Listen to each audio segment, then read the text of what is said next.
Hi friends, ಇವತ್ತು chicken malai tikka masala ಹೇಗೆ ಮಾಡೋದು ಅಂತ ತೋರಿಸ್ತಾ ಇದ್ದೀನಿ. ತುಂಬಾ ಚೆನ್ನಾಗಿದೆ. ಟಿಕ್ಕಾ ಮಸಾಲ ಇದ್ದು ಚಪಾತಿಗೆ ಅನ್ನ ಜೊತೆಗೂ ತುಂಬ ಚೆನ್ನಾಗಿದೆ ಕಾಂಬಿನೇಷನ್ ಆಗಿ. ಈಗ ಮಲೈ ಟಿಕ್ಕಾ ಮಸಾಲ ಮಾಡೋದಕ್ಕೆ ನಾನಿಲ್ಲಿ ಅರ್ಧ kg ಬೋನ್ಲೆಸ್ ಚಿಕನ್ ತೊಗೊಂಡಿದ್ದೀನಿ. ಅದಕ್ಕೆ 1 ಸ್ಪೂನ್ ಉಪ್ಪು ಹಾಗೆ 1 ಸ್ಪೂನ್ ಶುಂಠಿ ಬೆಳ್ಳುಳ್ಳಿ ಪೇಸ್ಟ್ ಹಾಕಿ 1 ಚಿಕ್ಕ ಬೌಲಲ್ಲಿ ಮೊಸರು ಹಾಕ್ತಾಯಿದ್ದೀನಿ. 1 ಸ್ಪೂನು ಕೊತ್ತಂಬರಿ ಬೀಜದ ಪುಡಿ ಹಾಕಿದ್ದೀನಿ. ಅಂದರೆ ಕೊತ್ತಂಬರಿ ಬೀಜನ ಹುರಿದು ಸ್ವಲ್ಪ ಕುಟ್ಟಿ ಪುಡಿ ಮಾಡಿ ಹಾಕಿದ್ದೀನಿ.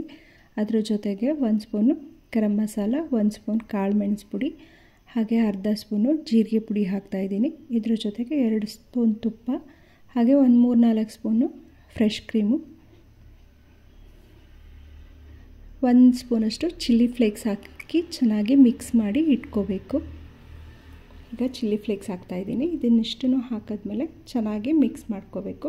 ಚೆನ್ನಾಗಿ ಮಿಕ್ಸ್ ಮಾಡಿ ಒಂದು 10 ನಿಮಿಷ ಇಟ್ಬಿಟ್ಟು ಆಮೇಲೆ ಬೇಯಿಸ್ಕೋಬೇಕು. ಚಿಕನ್ನ ಚೆನ್ನಾಗಿ ಮ್ಯಾರಿನೇಟ್ ಮಾಡಾದಮೇಲೆ ಇದಕ್ಕೆ ಸ್ವಲ್ಪ ಮಸಾಲ ರೆಡಿ ಮಾಡ್ಕೋಬೇಕು. ಮಲೈ ಟಿಕ್ಕಾ ಮಸಾಲ ರೆಡಿ ಮಾಡೋದ್ರೊಳಗೆ ಮ್ಯಾರಿನೇಟ್ ಮಾಡಿರೋ ಅಂಥ ಚಿಕನ್ನ ಇಟ್ಟು ಒಂದು 10 ನಿಮಿಷ ಆಗುತ್ತೆ. ಅದಾದಮೇಲೆ ಬೇಯಿಸ್ಕೋಬೋದು. ಟೈಮ್ ಇದೆ ಅಂದರೆ ಅರ್ಧ ಗಂಟೆಯಿಂದ 1 ಗಂಟೆವರೆಗೆ ಇಟ್ಟರು ಚೆನ್ನಾಗಿರುತ್ತೆ. ಇವಾಗ ಚೆನ್ನಾಗಿ ಮಿಕ್ಸ್ ಮಾಡಾಗಿದೆ. ಪ್ಲೇಟ್ ಮುಚ್ಚಿ ಸೈಡಿಗೆ ಇಟ್ಕೋತಾ ಇದ್ದೀನಿ. ಒಂದು 10 ನಿಮಿಷ ಸೈಡಿಗೆ ಇಟ್ಟರೆ ಸಾಕು.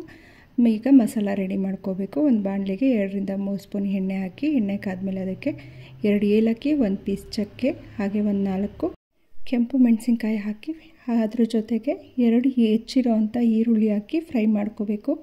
ಈರುಳ್ಳಿ ಸ್ವಲ್ಪ ಸಾಫ್ಟ್ ಆಗೋವರೆಗೂ ಫ್ರೈ ಮಾಡ್ಕೊಂಡಾದ್ಮೇಲೆ ಇದಕ್ಕೆ 7-8 ಗೋಡಂಬಿ, 1 ಸ್ಪೂನ್ ಬಿಳಿ ಎಳ್ಳು, 1 ಸ್ಪೂನ್ ಗಸಗಸೆ ಹಾಕಿ ಚೆನ್ನಾಗಿ ಫ್ರೈ ಮಾಡ್ಕೋಬೇಕು. ಇವಾಗ ಗೋಡಂಬಿ ಹಾಕ್ತಾಯಿದ್ದೀನಿ. ಅದ್ರ ಜೊತೆಗೆ ಎಳ್ಳು ಮತ್ತು ಗಸಗಸೆ ಹಾಕಿ ಫ್ರೈ ಮಾಡ್ಕೋತಾ ಇದ್ದೀನಿ.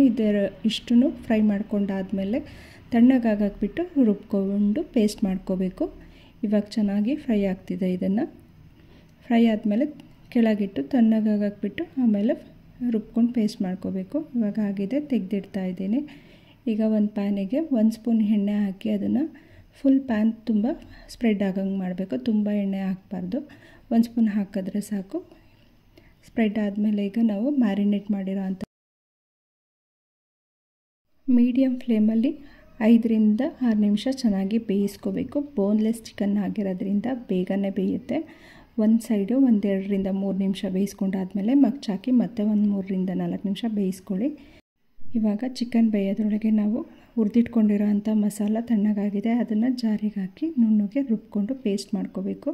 ಎಲ್ಲ ಮಸಾಲ ಹಾಕೊಂಡಾದ್ಮೇಲೆ ಸ್ವಲ್ಪ ನೀರು ಹಾಕಿ ಪೇಸ್ಟ್ ಮಾಡ್ಕೊಳ್ಳಿ ಈ ರೀತಿ. ಇವಾಗ ಚಿಕನ್ ಒಂದು ಸೈಡ್ ಬೆಂದಾಗಿದೆ. ಮಗ್ಚಾಕಿ ಮತ್ತೆ 1-2-3 ನಿಮಿಷ ಬೇಯಿಸ್ಕೋಬೇಕು. ಬೋನ್ಲೆಸ್ ಚಿಕನ್ ಆಗಿರೋದ್ರಿಂದ ತುಂಬ ಹೊತ್ತು ತೊಗೊಳ್ಳಲ್ಲ.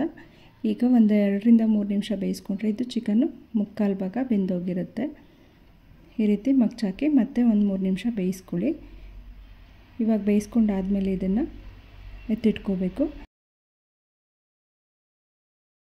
ಈ ಚಿಕನೆಲ್ಲ ಎತ್ತಿಟ್ಕೊಂಡಾದ್ಮೇಲೆ ಇನ್ನೊಂದು ಪ್ಯಾನಿಗೆ 3 ಸ್ಪೂನ್ ಎಣ್ಣೆ ಹಾಕಬೇಕು. ಎಣ್ಣೆ ಕಾದ್ಮೇಲೆ ಅದಕ್ಕೆ 1 ಸ್ಪೂನು ಶುಂಠಿ ಬೆಳ್ಳುಳ್ಳಿ ಪೇಸ್ಟ್ ಹಾಕಿ ಹಸಿ ವಾಸನೆ ಹೋಗೋವರೆಗೂ ಫ್ರೈ ಮಾಡ್ಕೋಬೇಕು. ಹಸಿ ವಾಸನೆ ಹೋದಾದ್ಮೇಲೆ ರುಬ್ಬಿಟ್ಕೊಂಡಿರೋ ಅಂಥ ಪೇಸ್ಟ್ನ ಹಾಕಿ ಮಿಕ್ಸ್ ಮಾಡ್ಕೋಬೇಕು. ಹಾಗೆ ಮ್ಯಾರಿನೇಟ್ ಮಾಡಿರೋ ಅಂಥ ಚಿಕನ್ನ ಗ್ರೇವಿ ಉಳಿದಿರುತ್ತಲ್ಲ ಅದನ್ನು ಹಾಕಿ ಮತ್ತೆ ಮಿಕ್ಸ್ ಮಾಡ್ಕೋಬೇಕು. ಚೆನ್ನಾಗಿ ಒಂದು 5 ನಿಮಿಷ ಬೆಂದಾದಮೇಲೆ ಬೇಯಿಸಿಟ್ಕೊಂಡಿರೋ ಅಂಥ ಚಿಕನ್ ಹಾಕಿ ಮಿಕ್ಸ್ ಮಾಡ್ಕೋಬೇಕು. ಅದ್ರ ಜೊತೆಗೆ 1 ಸ್ಪೂನ್ ಉಪ್ಪು ಹಾಗೆಯೇ 1 ಸ್ಪೂನು ಕಾಳು ಮೆಣಸು ಪುಡಿ ಹಾಕಿ 1-2 ಸ್ಪೂನು ಫ್ರೆಶ್ ಕ್ರೀಮ್ ಹಾಕಿ ಹೆಚ್ಚಿಟ್ಕೊಂಡಿರೋ ಅಂಥ ಕೊತ್ತಂಬರಿ ಸೊಪ್ಪು ಹಾಕಿ ಮಿಕ್ಸ್ ಮಾಡಿದ್ರೆ ಚಿಕನ್ ಮಲೈ ಟಿಕ್ಕಾ ಮಸಾಲ ರೆಡಿ ಆಯಿತು ಅಂತ. ತುಂಬಾ ಚೆನ್ನಾಗಿದೆ. ಈ ಥರ ಒಂದು ಸಲ ಟ್ರೈ ಮಾಡಿ ನೋಡಿ.